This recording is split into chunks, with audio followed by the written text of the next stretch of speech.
Right now, Craig Setzer is standing by with more on our current climate. It's supposed to be fall, Craig, but it doesn't feel like it. Yeah, you know, fall in South Florida, it's kind of like false fall. It doesn't really come until we get into October, and then sometimes not even November. But there's a sign that the seasons are changing. First off, though, here's the radar this evening. Showers and thunderstorms have been working their way over to the west coast. We do have some spotty showers off the east coast here. That activity is going to come on in later on this evening and overnight. Right now in the Keys, looking pretty good. Just one little area of thunderstorms in the lower Keys there near Big Pine Key, and other activity in Miami-Dade and Broward has quieted down for the time being. Once again, the heaviest activity today, mainly inland areas, western sections of Broward, as well as western sections of Miami-Dade, right west of the metro areas. More showers offshore, though. Showers and thunderstorms are going to be spotty as they go through the night tonight.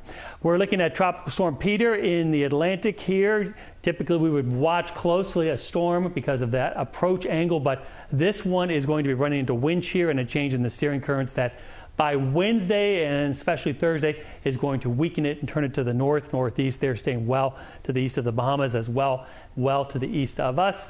There's the satellite loop, and you can see it's just a small little swirl right there. It did have some thunderstorms blow up over the center a little bit earlier this afternoon. It's moving to the northwest. There's also an upper low in front of it, and basically, Peter's going to run into that stronger wind shear, and that's what's going to cause it to weaken. The other system we're watching, Rose, out here, tropical storm, it is forecast to move to the north towards cooler waters, so it's going to be weakening as well. And then look at this big tropical wave way out here in the deep eastern part of the Atlantic there, very far to the south. It is forecast to develop this week as it moves to the west, most likely later on this week, and we will keep our eyes on it because many of the models bring it slowly in our general direction. Now, the weaker members of the models here, they are more to the south and a little bit faster. The stronger members are more to the north. And at this point, stronger would be better because a stronger system would more likely stay out in the Atlantic. Weaker ones would go farther to the west, and then we'd have to watch it if it got close to the islands there. Here's a look at what's going on this evening. Our Keys cam, a mix of sun and clouds, and we've had some showers blowing by from time to time.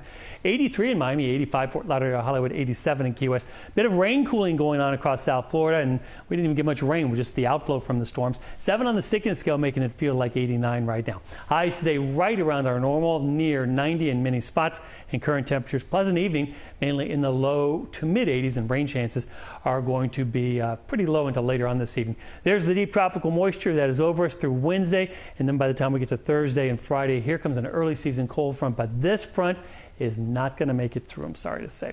For tonight, spotty storms, warm and humid, a low temperature in the upper 70s. Tomorrow, we're going to see sun at times and passing storms mainly in the first, say, half of the day. High temperature in the upper 80s. On the water, winds east to 10, seas 2 feet or less, a light chop on the base. Surf temperature sitting between 85 and 86, taking us through the rest of the week. Looking kind of stormy from time to time, though, over the weekend. Could be a little bit drier if some of that dry air leaks through that cold front. Back to you. Thank you so much, Craig.